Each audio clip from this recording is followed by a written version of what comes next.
V imenu Očeta in Sina in Svetega Duha. Gospod z vami.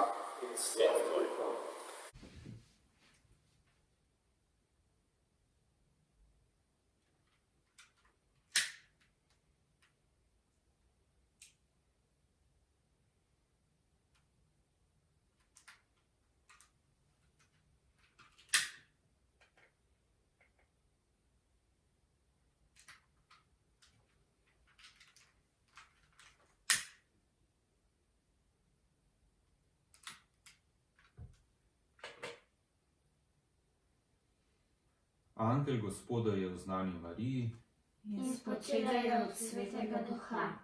Zdrava Marija, milosti polna, Gospod je s teboj, blagoslovljena si med ženami in blagoslovljen je sad tvojega telesa, Jezus. Sveta Marija, Mati Božja, prosi za nas grešnike, zdaj in v naši smrtni uri. Amen. Glej, dekla sem Gospodova, Zgodi se mi po tvoji besedi. Zdrava Marija, milosti polna, Gospod je s teboj, blagoslovljena si med ženami in blagoslovljen je sad tvojega telesa, Jezus. Sveta Marija, Mati Božja, prosi za nas grešnike, zdaj in v naši smrtni uri. Amen. In beseda je meso postala In med nami prebivala. Zdrava Marija, milosti polna, Gospod je s teboj, blagoslovljena si med ženami in sad tvojega telesa, Jezus. Sveta Marija, Mati Božja, prosi za nas grešnike, zdaj in v naši smrtni uri. Amen. Glasno se veselimo v Gospodu. Darilo iz knjige preroka Izaije. Duh Gospoda Boga je nad menoj, ker me je Gospod mazilil. Poslal me je, da oznanim blagovest ubogim, da povežem strte v srcu, da okličem jetnikom prostost, zapornikom osvoboditev, da oznanim leto Gospodove milosti. Silno se veselim v Gospodu, moja duša se raduje v mojem Bogu. Zakaj? Odel me je z oblačilom odrešenja. Ovil me je z ogrinjalom pravičnosti, kakor ženina, ki si nadene venec, kakor nevesta, ki se okrasi z nakitom. Saj kakor zemlja poraja svoj rast in kakor vrt poganja svoje seme. Tako bo Gospod dal poganjati pravičnost in hvalo pred vsemi narodi. To je Božja beseda. Bogu hvala. Moja duša se raduje v mojem Bogu. Moja duša se raduje v mojem Bogu. Moja duša poveličuje Gospoda in moj duh se raduje v Bogu, mojem odrešeniku. Zakaj? Ozrl se je na nizko svoje dekle, glej, odslej me bodo blagovali vsi rodovi. Moja duša se raduje v mojem Bogu. Velike reči mi je storil mogočni, njegovo ime je sveto. Iz roda v rod traja njegovo usmiljenje z njimi, ki mu v strahu služijo.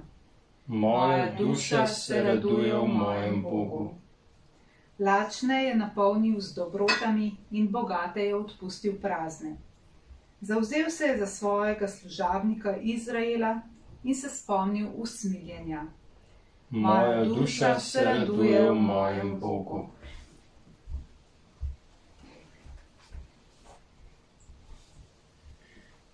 Bog naj nas ohrani brez graje ob prihodu Gospoda. Darilo iz prvega pisma apostola Pavla Tesaloničanom.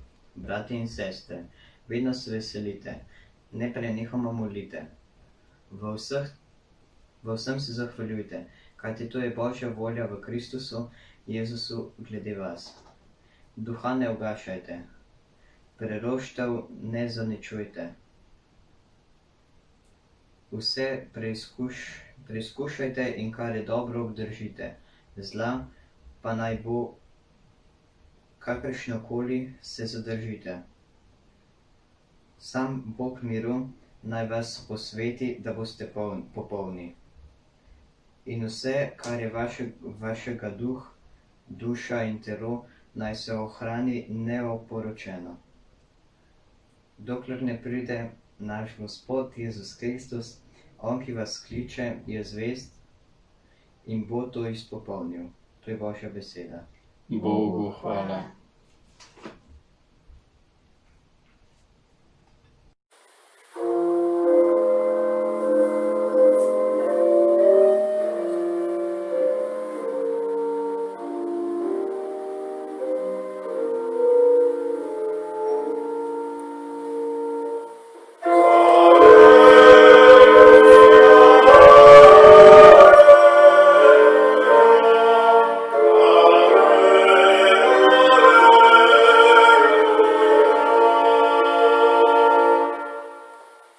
Duh Gospoda Boga je nad menoj, poslal me je, da oznanim blagovest o Bogim.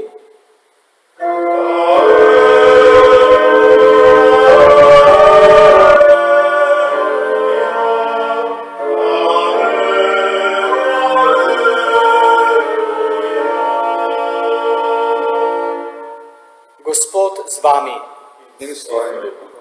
Iz svetega evangelija po Janezu. Slava tebe, Gospod. Bil je človek, ki ga je poslal Bog. Ime mu je bilo Janez. Prišel je zaradi pričevanja, da bi namreč pričeval o luči, da bi po njem vsi sprijeli vero. Ni bil on luč, ampak pričeval naj bi o luči. To pa je Janezovo pričevanje. Ko so Judje poslali k njemu iz Jeruzalema duhovnike in levite, da so ga vprašali, kdo si ti, je priznal in ni tajil. Priznal je, jaz nisem Mesija. Kaj torej, si mar Elija, so ga vprašali. Ne, tudi to nisem, jim je rekel.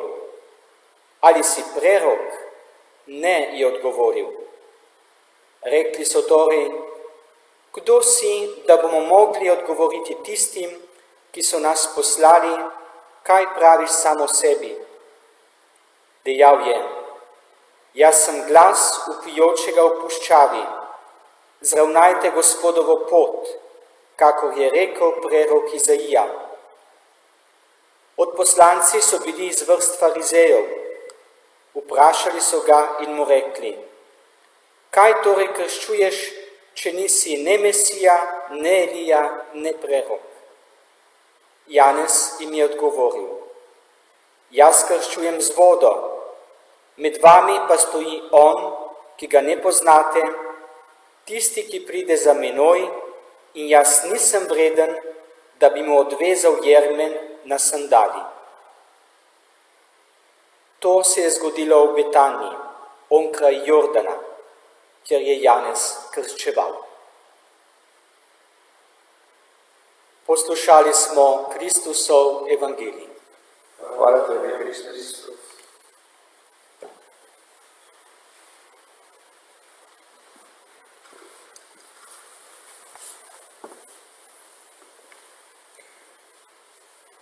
Na začetku maše sem omenil, da je vzdevek današnje nedelje, nedelje veselja, gaudete, veselite se.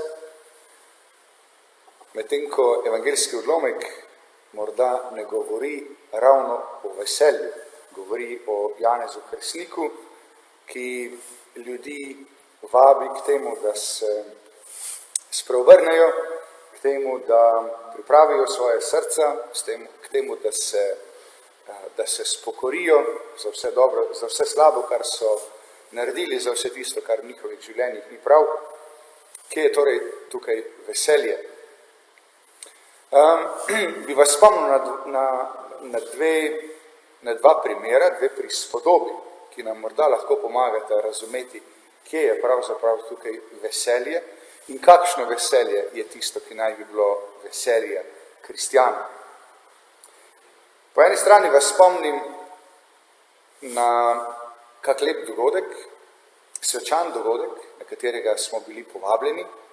Lahko je bila to maša, lahko je bilo to prvo sveto hajilo, lahko je bila birma, morda kak rojstni dan ali pa morda kakšna poroka.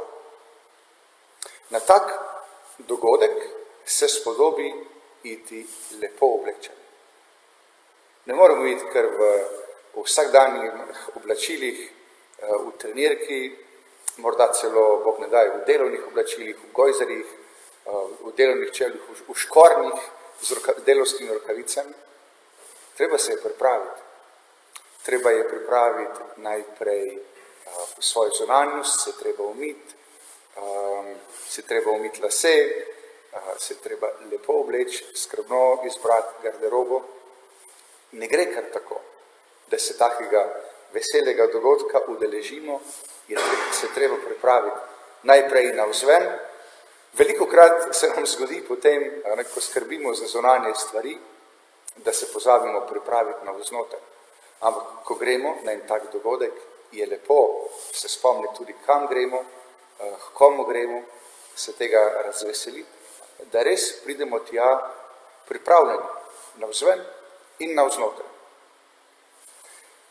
Druga prilika ali pa druga prispodoba, ki nam morda lahko pomaga, zakaj gre tukaj, pa je recimo prispodoba kmeta, ki se mora potruditi, če želi imeti svoj pridelek, ki mora polja primerno pripraviti, morda že jesen prej, mora zorati, mora pognojiti, mora potem pravočasno posejati ali posaditi, karkoli že vzgaja, potem tudi za to skrbeti, če je potrebno tudi zalivati, če je potrebno morda celo škropiti proti kakšnim škodljivcem, ali pa, če je manj tega, recimo, se na roke okopava.